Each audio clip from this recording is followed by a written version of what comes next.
Okay, so for the last 3 weeks, we've been in the midst of a series entitled Forced. Somebody say Forced. A series entitled Force. I took my son on a college visit to Middle Tennessee, and Coach Mason, the head coach, was talking to a couple of the players, and he made a statement that my spirit just leaped. He said, in life, there will be forced multipliers that cause you to grow.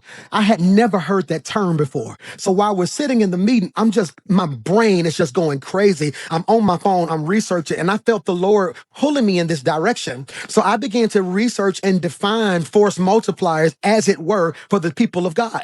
And I told you 2 weeks ago that force multipliers are, put this in your notes, God used pressures that accelerate development, reveal capacity, and push you into levels you would not have reached through your comfort zone.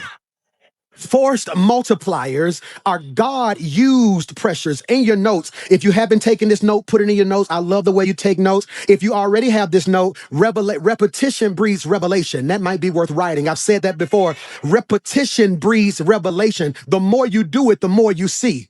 Anything you see, you can find a sermon in. Mary had a little lamb. That's enough to preach right there. The first point in the text is Mary had a lamb. Point number 2, the lamb was God.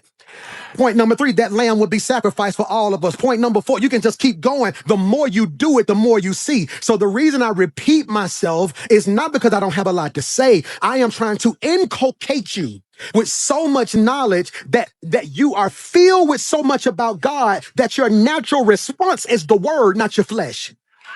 So force multipliers, put this in your notes, are underline this. God used pressures. Now notice I did not say God caused pressures. I said God used pressures. Class, I didn't say God caused pressures. I said God used pressures, because there will be certain things in your life that God don't cause, but everything in your life God can use. You better come here now, hear me. And so force multipliers are God-used pressures that accelerate development, reveal capacity, and push you into levels you would not have reached through your comfort zone. Force multipliers, definition number 2, are pressures, systems, or decisions that make growth happen faster than comfort would allow. Preach, Michael. Force multipliers are pressures, systems. Here's the one that's been speaking to me this week.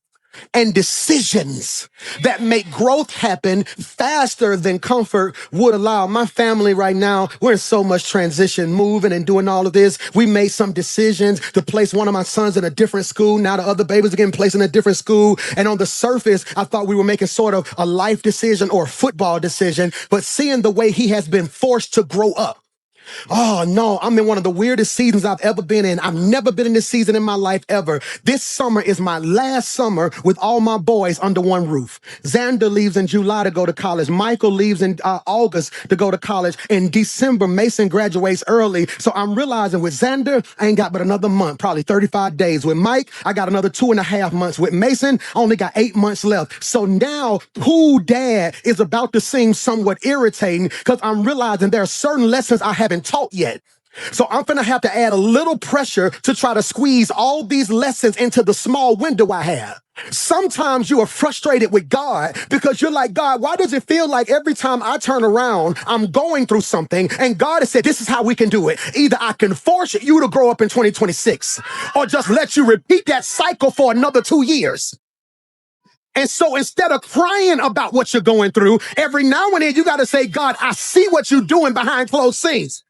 But God told me to tell you the reason I'm putting pressure in your life is because I am accelerating your growth, because what I got for you is for you. But in certain seasons of your life, if you didn't get the lesson in the past, he accelerates it in the present so it does not ruin your future. Definition number 3. Force multiplier is any pressure, disruption, or responsibility that removes, that was a good shout laugh right there, that removes the option to stay the same. That's so good. I gave you that definition last week. A force multiplier is any pressure, disruption, or responsibility that removes the option to stay the same. Okay, in your notes, did you write that? Have you noticed that you become my note partner when I preach a lot now? This is her seat. I don't care what's going on. You can come late from now on. You get this seat. You help me preach, all right? So in your notes, because I like writing written notes. So in your notes, I want you to write, force multiplier is any pressure, disruption, or responsibility. Here's the part I need you to underline, team, that removes the option. I didn't see that last week. Removes the option. Let me ask this question deductively. If it removes the option, that means at one point you had. Preach, Michael. So a force multiplier removes the option that you previously had. Why is that important, PMJ? Because if God removes the option before the multiplier, it is evident that he gave you an option to grow, but you didn't pick it. In 2024, he said, I'm going to give you a chance to be a good steward or blow your money. You choose to live it up. In 2025, I'm going to give you the option to stay single and grow or just date randoms, and you chose that. So in 2026, God is saying, what I got planned for you in 2027, you should have been developed to a certain point by now. But since you didn't pass the test of 24 and 25, I'm going to remove the option because you're going to another level whether you want it or not. I just need you to look at your neighbor and say, he's forcing me to grow up. That's why people you depended on falling off. That's why money you was counting on ain't coming through. That's why opportunities you were banking on ain't happening. It's because God is saying, I don't need you relying on them. I need you relying on what I put inside of you. And if I gotta force you to grow up, I'll force you. All right, don't laugh at me. I grew up ghetto, right? So you're gonna find out who ghetto in the room in about 1 second. Because all y'all new school over the mountain, we on 280 now, we on Valleydale. So now all of y'all got money. This is the rich service now. Valleydale, God bless you. But to my ghetto people, you know that in your refrigerator, you got ketchup, right? Only problem is you're not sure if it's any real ketchup in the ketchup, okay? Ghetto folk don't throw stuff away like y'all rich people throw stuff away, okay? Rich people, the moment you squeeze it and don't none come out, you thought no. But ghetto folk,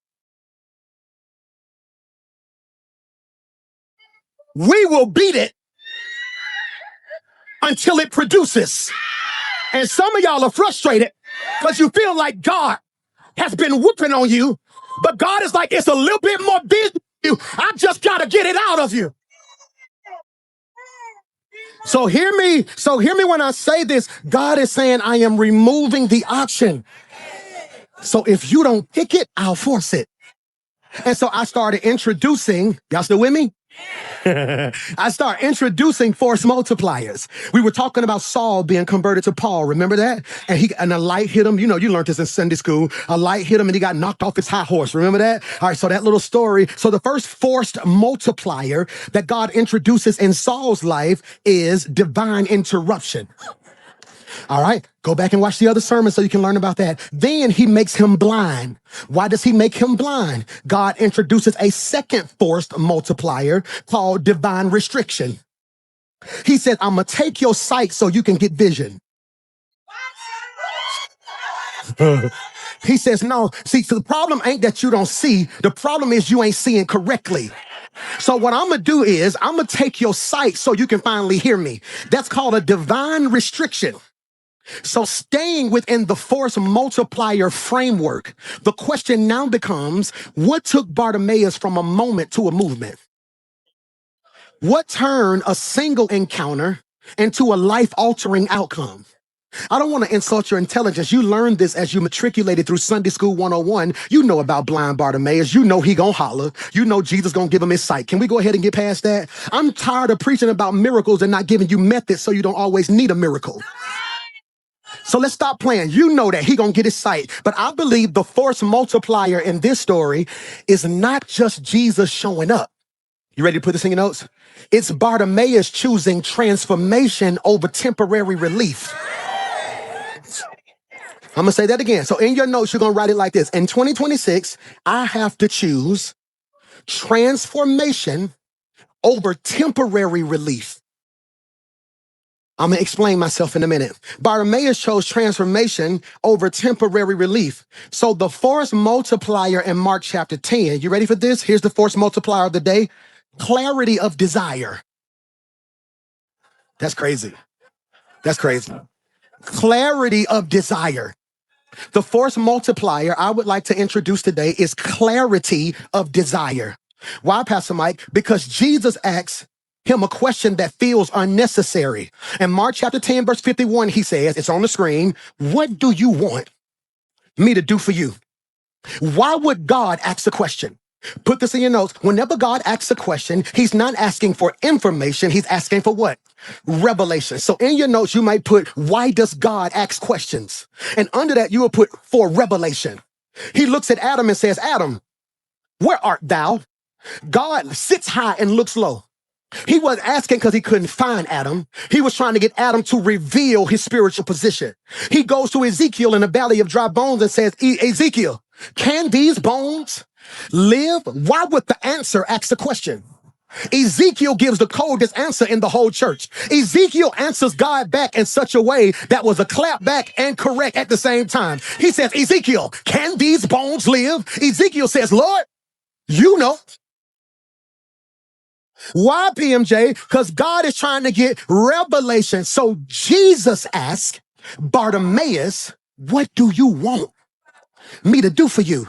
It's important. Jesus is exposing, please write this, whether Bartimaeus wants two things is on the screen: support for his condition or freedom from his condition. Michael, because on your row are two people. Some of you want support for your condition. Some of y'all ready to be free from your condition. So Jesus asked him this question. Why, Pastor Mike? Because clarity is key. Clarity is key. Let me ask you this question. If you got in your car before you left here today and out of nowhere a light shined down from heaven and you heard the voice of God say to you, what do you want? Could you answer it? The answer's going to be no, because you don't have clarity. Clarity is key. Why do I need clarity, Pastor Mike? It's on the screen. Because clarity focuses your faith. Clarity focuses your faith. Blind people begging ask for a lot of stuff, but transformed people ask for one thing that can change everything. I'm going to say that again. He asked him what he wants. Don't think Jesus ain't been peeping game. He is the author and the finisher. He's the Alpha and the Omega. He's the beginning and the end. He wrote the story, acted in the story, produced the story, and shot the story. This is who Jesus is. So when he rose up on the scene, he's peeped the fact that Bartimaeus is begging for money. Bartimaeus is blind, and now he's begging for money. Do I need to make that say? I'm going to see if you catch this. He's asking for coins instead of change. That's a double entendre and you missed it. He's asking for change instead of change. He think currency gonna do what anointing can do. And for many of you, God is like, I need you to get clarity, because if I ask you what you want, you're gonna ask me for stuff that you don't need. Well, God, if you don't mind, pay this bill, take care of my children, do X, Y, Z. And God is like, if you had clarity, you wouldn't ask me for a lot of stuff. You would just ask me for one thing that could fix everything. I'm going to say this and only 10 of y'all going to catch it. God, in 2026, this summer, just give me one idea that'll flip everything in my life. Just give me one blessing that'll fix all my issues. Give me one thing. Why, Pastor Mike? This is critical. It's critical. It's critical. One thing. One thing. Why is that important? Put this in your notes. Because when you are unclear, you settle for anything. But when you are clear, you pursue what matters. Do I need to say that again? When you are unclear, you settle for anything. But when you are clear, you pursue what matters. He asked Solomon, what do you want? Solomon could have said, give me $1 billion. Solomon could have said, give me 1,000 wives, because you know Solomon liked them women. God says, he tells God, you ain't got to give me none of that. Just give me wisdom. Because if you give me wisdom, I'll be able to handle everything else. But put this in your notes. When you are unclear, you settle for anything. But when you are clear, you pursue what matters. This is the difference. Put this in your notes. In being hungry, and having an appetite.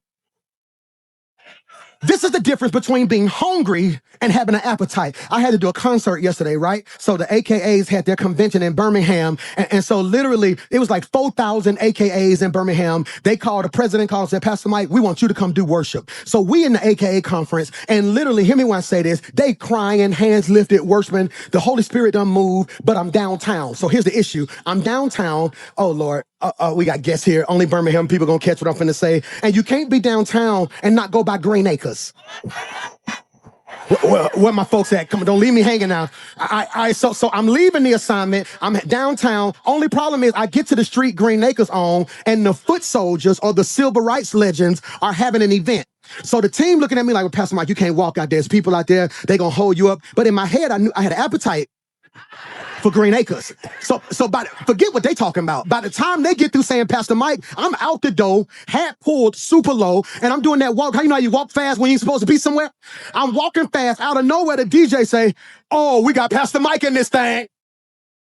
So I hit him with, hey, how you doing? God bless you. Then one of the church mothers came and grabbed me. Oh, Lord, we pray that you would come. Come speak to the people real quick. So I go on stage. I done spoke. Then she looked at me, sing a song real quick. I done sung, we shall overcome. So I'm like, God bless you. Then they grab me and take me. If you ever go to Green Acres, the building next to it, the room next to it is a civil rights room. So if you go, they're like, that's your granddaddy's obituary right there. That's your great uncle's obituary. This when your granddaddy walked with King. This when your granddaddy walked in Selma. I'm like, oh, that's so great. I know this already. In my head, I'm not here for history. I'm here for that chicken and them fries that got the ketchup and the hot sauce on it, and then the bread on top of it. But you take your bread and put your fries in the bread, then you make a little bread top. I done felt the spirit that quick right there. And the whole while I'm there, I'm like, thank you so much. God bless you. No, I'm good. Then one of the church mothers said, you ain't a pastor to the church mother. Y'all make sure Rem eat.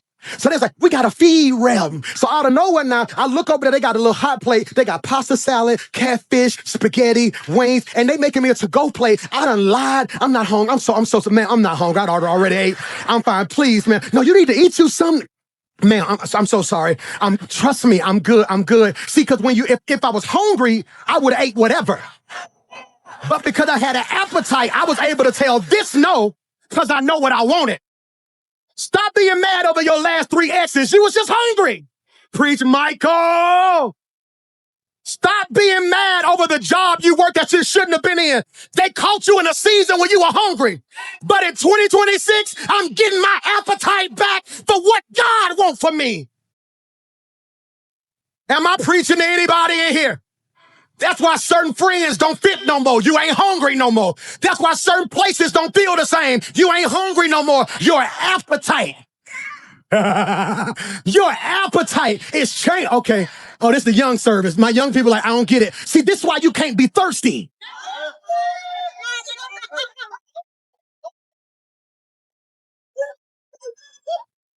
This is why you can't be thirsty. That's why your friends don't understand you when they see people who want you, but you don't get amused because I can't have clarity of vision, entertaining confusion. Michael. And so what I'm telling you is this is why you need clarity. Doors gonna open for you this year. 3 doors are gonna open for you. Doors that you knock on, doors that you didn't knock on, and doors that you knocked on.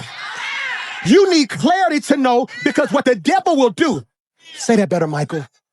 Say that better, Mike. Say that better, Michael. Say that better, Michael. I don't want to get clipped for him for saying the wrong thing. Okay, no. What the devil will do, the devil don't do miracles, but he do mimic. That's good. The devil don't do miracles, but he do mimic.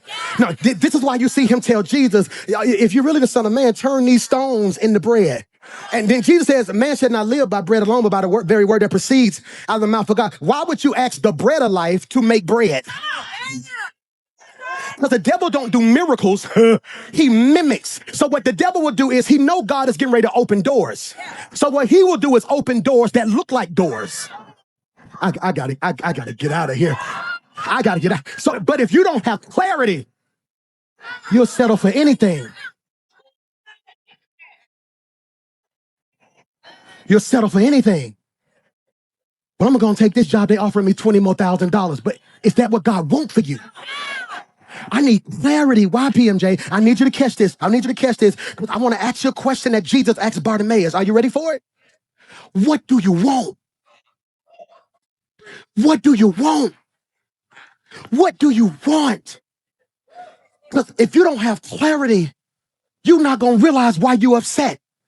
God, I just want a job. Now you're miserable. And now you're feeling like God didn't come through. You just asked for a job. A lot of you are mad at God because he gave you what you asked for. Preach Mike McClure. I got to stop. Please put this in your notes. Are you listening online? Are you listening? Somebody put this in the comments. We are often anxious to improve our circumstances, but are unwilling to improve ourselves. The average person is anxious to improve their circumstances, but unwilling to improve themselves. Therefore, we remain bound.